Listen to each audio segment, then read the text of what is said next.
The Brighton railway station is a stunning Victorian building that sits atop a hill just north of the city centre.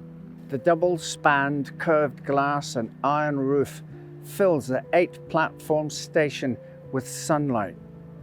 Shops and cafes bustle with activity, and the lobby has seen countless tearful goodbyes and joyful reunions. And for someone, this would be the perfect place to leave a single wooden trunk that would spark a series of mysteries that would lead to this seaside town being dubbed the Queen of Slaughtering Places.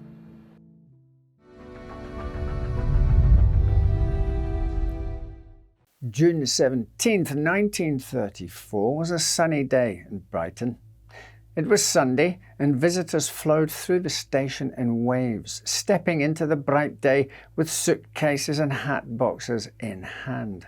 Many hardly noticed as they passed the left luggage department windows where a cloakroom attendant from the Southern Railway named William Joseph Vinicum was shifting items around.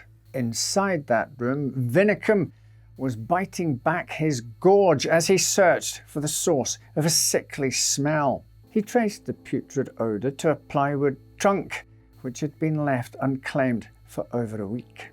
Unable to bring himself to pull the latch, he alerted the police.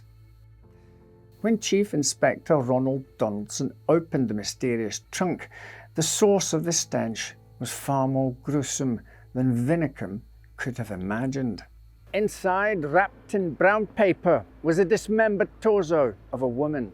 The discovery of any human remains is undoubtedly a jarring and traumatic event, immediately initiating a flurry of activity. Investigations are launched, crime scenes are secured, and suspect lists are compiled. But finding a headless, limbless torso in a discarded trunk at a railway station raised some novel questions. Had the remains been transported by train? From where? And where was the rest of this woman's body? Investigators immediately alerted other stations throughout England of the discovery. They urged them to be on the lookout for similarly gruesome packages. As employees at dozens of stations sorted through rooms of left baggage, railway clerks at London's King's Cross found another piece of the puzzle. An unclaimed suitcase contained a pair of legs that matched the Brighton victim's torso. The press pounced on the gruesome tale of body parts being shuttled around England aboard the rail system. They dubbed the mystery victim Pretty Feet, deciding that the corpse's extremities looked as if they belonged to a dancer. The story was across the nation, and horror only grew when it was revealed the autopsy of the corpse determined it belonged to a 25-year-old female who was 5 months pregnant at the time of her death. In a classic case of the press ascribing blame to the victim, a local paper printed speculation that the woman had died during a back alley abortion operation, and the abortionist had panicked, dismembered her corpse, and sent it via rail to all corners of the country. Chief Inspector Donaldson was following a similar line of investigation. The post-mortem notes from Sir Bernard Spilsbury read, in part, internal examination of the torso had not revealed the cause of death. The legs and feet found at King's Cross belonged to the torso. The victim had been well nourished. She had been not younger than 21 and not older than 28, had stood about 5 feet 2 inches and had weighed roughly 8.5 stones. She was 5 months pregnant at the time of death.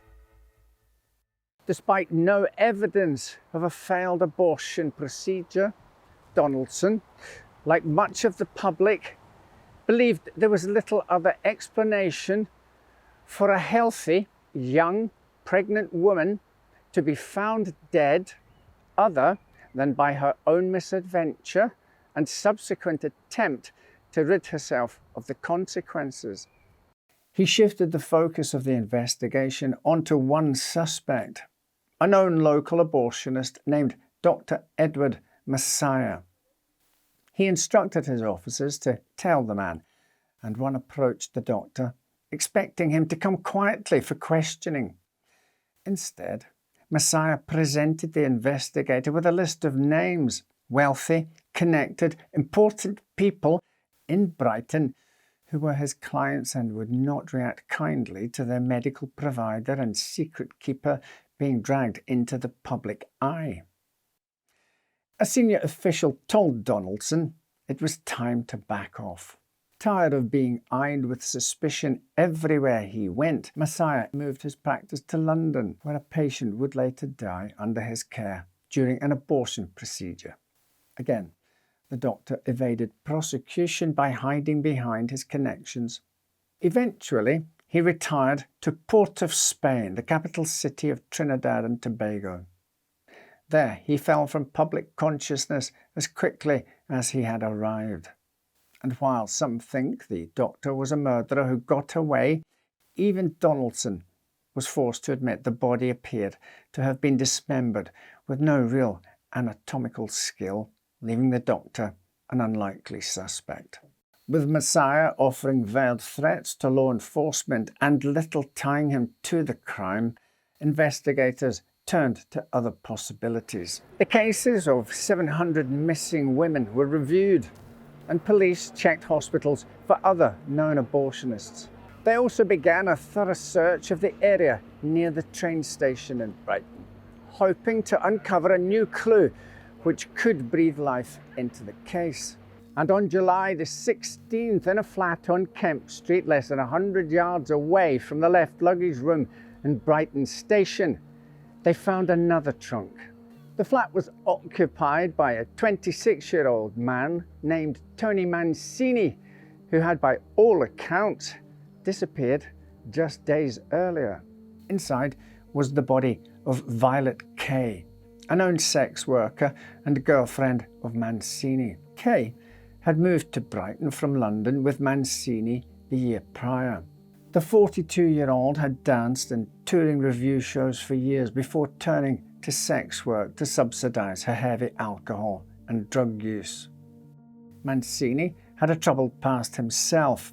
A petty criminal with a record including theft and loitering, his real name was Cecil Lewis England, and Toni Mancini was just the latest in a long string of aliases.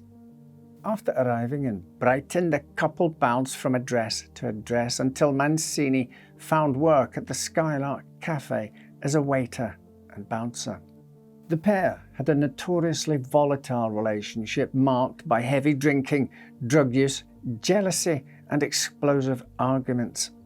On May the 10th, Violette stormed into the Skylark and drunkenly accused Mancini of having an affair with a teenage waitress at the cafe. The scene was unpleasant for all, which made it easy to remember as the last time anyone saw Violette Kaye alive. Days after the fiery cafe confrontation, Mancini told his colleagues that Violette had left him and gone to Paris.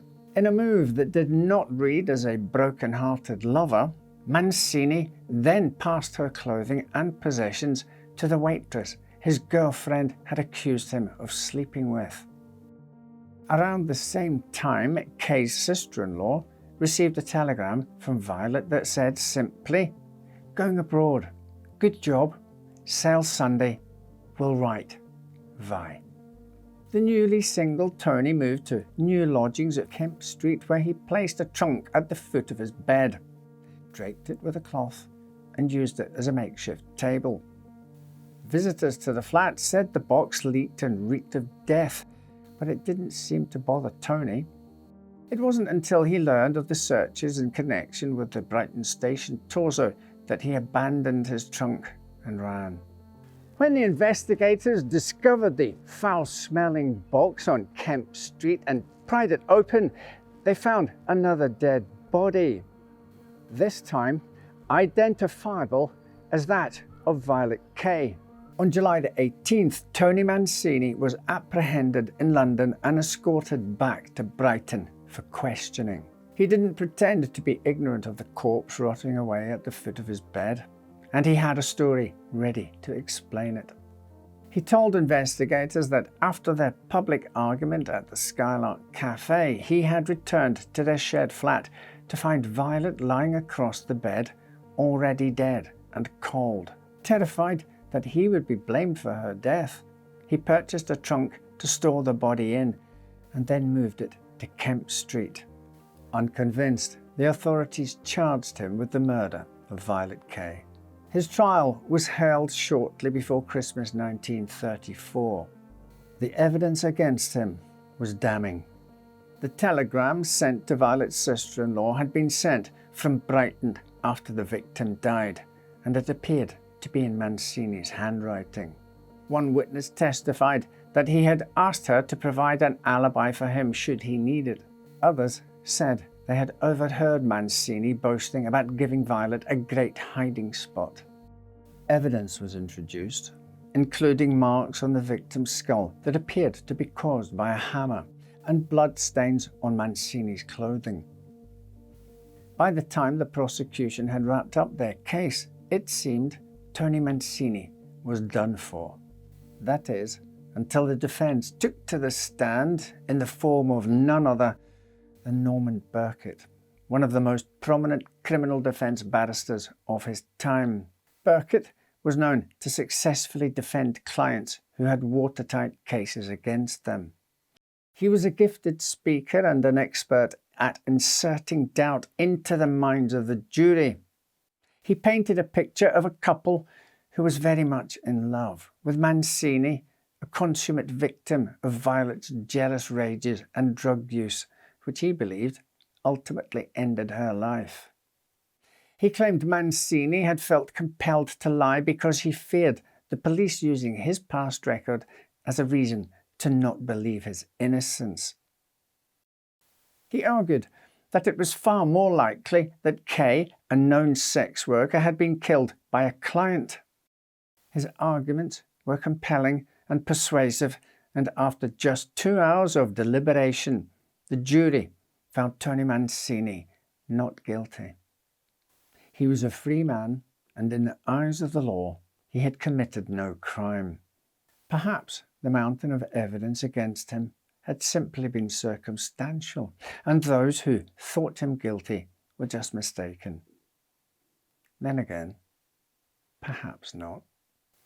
Decades later, Mancini confessed to the murder of Violette Kaye during an interview with a News of the World journalist. He said that during an explosive argument, Kaye had attempted to attack him with a hammer they used to break up coal for their fire. He wrestled the hammer away from her, and when she demanded it back, he hurled it towards her head, hitting her left temple and killing her. Despite this confession, prosecutors ruled he could not be tried again, and the killer was never brought to justice. Following the not guilty verdict in his trial, investigators felt the saga of the Brighton Trunk Murders had reached a dead end. No evidence to tie Mancini to the Brighton station woman had ever surfaced, and the hunt for other illegal abortionists had proven fruitless. With little else to print about the 1934 murders, newspapers turned their attention to a third Brighton trunk murder more than 100 years earlier. In August 1831, a labourer working in Preston Park noticed a patch of soil that seemed to have been disturbed. Upon inspecting the patch, the man saw what appeared to be a dress sticking out from the dirt, and a foul odour seeped from the ground. He fetched the local police to investigate, and they discovered a woman's torso buried in a shallow grave that had been mostly washed away due to recent rains. The woman's head and limbs were missing, and she was carrying an unborn child. The fabric of the dress the woman was buried in was recognised as belonging to Celia Holloway. It didn't take the police long to narrow the list of suspects down to just two: Celia's husband, John, and his illegitimate second wife, Anne Kennett. Celia Bashford was working as a servant at a tavern in Brighton when she met John Holloway, a local gambler and petty criminal. Holloway was ambivalent about his new beau, but when Celia became pregnant, he was forced to marry her after being arrested on a bastardry warrant. The child that forced the union ended up being stillborn. The second child, a baby girl named Agnes, died just before her first birthday. John, who viewed their entire life together as a farce, was quick to take a job as a sailor and met a woman named Anne Kennett, whom he married illegally and brought home to Brighton. The newlyweds lived under the assumed names Mr. and Mrs. Goldsmith at 7 Margaret Street. But John Holloway never completely severed ties with Celia, and in the spring of 1831, both of his wives revealed to him that they were pregnant. A magistrate ordered Holloway to pay his estranged pregnant wife 2 shillings a week, a nearly impossible sum for him to keep up with. On July 14th, he collected his wife from a friend's house under the pretense of resuming a normal married life with her. He took her to a small house where Aunt Kennett was waiting. John strangled her as Anne looked on, telling him, "Don't let your heart fail you." After Celia stopped moving, John cut her neck in 2 places for good measure and hung her body in the closet.